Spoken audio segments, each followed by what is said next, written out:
नमस्कार दोस्तों, मेरा नाम प्रियम राज। आज मैं आप लोगों को मध्यकालीन इतिहास शुरू करने वाला हूं।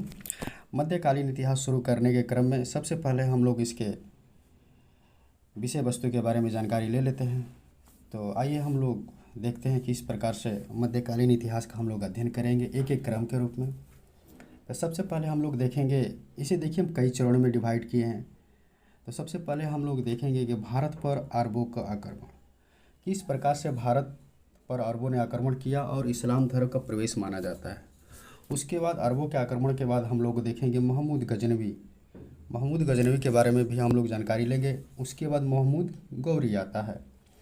इसके बारे में पढ़ने के क्रम में हम लोग देखेंगे जिस समय भारत पर और मुस्लिम आक्रमण आते हैं उसी समय भारत में राजपूत वंश का उदय होता है।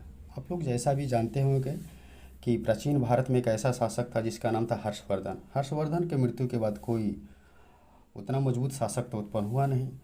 तो 800 ईस्वी से लेकर के 1200 ईस्वी तक राजपूत वंश का उदय होता है, जो कि अन्य क्षेत्र में जैसे राजस्थान हो गया, अन्य छोटे छोटे वंश के रूप में उभरते हैं।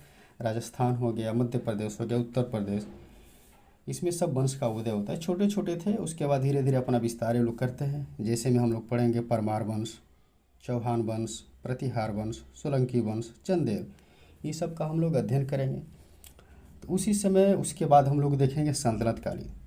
तो मोहम्मद गौरी का एक गुलाम हुआ करता था जिसका नाम था ऐबक। तो ऐबक ने ही सल्तनत काल की स्थापना एक्चुअली माना जाता है। तो उसी के स्थापना से शुरू होता है सल्तनत काल, जिसमें सल्तनत काल में बहुत सारे वंश के रूप में उभर कर आएंगे। इसमें 5 प्रकार के वंश होंगे। इसमें पहला होगा गुलाम वंश, खिलजी वंश, तुगलक वंश, सैयद वंश और लोदी वंश के बारे में हम लोग भी जानकारी लेंगे। इसे एक एक वीडियो बना करके हम डालेंगे। आप लोग धैर्य बनाकर धीरे धीरे एक एक चीज़ को देखिएगा।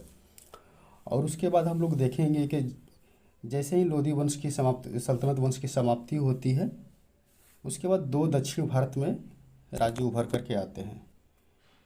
जैसे आप लोग पढ़े होंगे कि तुगलक वंश का एक शासक था जिसका नाम था मोहम्मद बिन तुगलक। अपने राजधानी परिवर्तन के कारण विजय दक्षिण भारत में जाता है, देवगिरी ऐसे करके होता है। तो वहाँ पर 2 राज्य का उदय होता है। एक का नाम विजयनगर साम्राज्य, दूसरा का नाम बहमनी साम्राज्य। विजयनगर साम्राज्य मुख्य रूप से एक हिंदू शासक का शासन था और बहमनी साम्राज्य एक मुस्लिम शासन था। सल्तनत काल के अंतिम दौर और मुगल काल का प्रारंभिक दौर के क्रम में 2 आंदोलनें होते हैं। एक भक्ति आंदोलन, दूसरा सूफी आंदोलन। भक्ति आंदोलन मुख्य रूप से हिंदू धर्म में आए हुए कुरीतियों को दूर करने के लिए ये आंदोलन शुरुआत की जाती है। सूफी आंदोलन मुस्लिम धर्म में आए हुए कुरीतियों को दूर करने के लिए शुरुआत की जाती है। इसके बाद हम लोग पढ़ेंगे मुगल वंश। मुगल वंश तो एक बहुत बड़ा चैप्टर है, इसके पढ़े बिना इतिहास अधूरा ही रह जाता है। तो आइए इसके बारे में भी हम लोग एक एक देखेंगे। तो मुगल वंश की स्थापना किस प्रकार से लोदी वंश के अंतिम शासक इब्राहिम लोदी को पराजित करके बाबर ने 1526 ईस्वी में मुगल वंश की स्थापना करता है। इसके क्रम में हम लोग एक एक देखेंगे। जैसे बाबर, उसके बाद बाबर के बेटा हुमायूं के बाद बीच में एक छोटे कालक्रम के लिए आते हैं जिसका नाम है शेर शाह, जो कि एक महत्वपूर्ण शासक है। उसके बाद हम लोग अकबर के बारे में देखेंगे, अकबर के बेटा जहांगीर के बारे में देखेंगे, और जहांगीर के बेटा शाहजहां के बारे में, और शाहजहां के बेटा औरंगजेब के बारे में हम लोग भी जानकारी लेंगे। तो औरंगजेब मुगल वंश का एक ऐसा अंतिम शासक था जो कि 1707 में मृत्यु हो जाने के बाद एक महत्वपूर्ण शासक था। पूरी तरह से मुगल शासक कमज़ोर हो जाता है और छोटे छोटे दौर के लिए वंश उभर कर आते हैं, जिसमें से उसे उत्तरोत्तर मुगल की संज्ञा दी जाती है। इन लोगों में उत्तराधिकारी जुट छिड़ जाता है। तो आइए इसके बारे में भी हम लोग देखेंगे। तो हम लोग देखेंगे किस प्रकार से हम लोग मध्यकालीन इतिहास के क्रम में कई कालखंडों के रूप में बांट करके हम लोगों ने देखा। इसमें भारत पर अरबों का आक्रमण, मोहम्मद गजनवी, मोहम्मद गौरी के बारे में हम लोग देखा, राजपूत वंश के बारे में देखा, परमार, चौहान, प्रतिहार, सोलंकी, चंदेल के बारे में भी हम लोग देखा, सल्तनत काल के बारे में भी देखा कि गुलाम, खिलजी, तुगलक, सैयद और लोदी के बारे में हम लोग पढ़ेंगे एक एक से। और इसी के क्रम में दक्षिण भारत में 2 नए साम्राज्य का उदय हुआ था।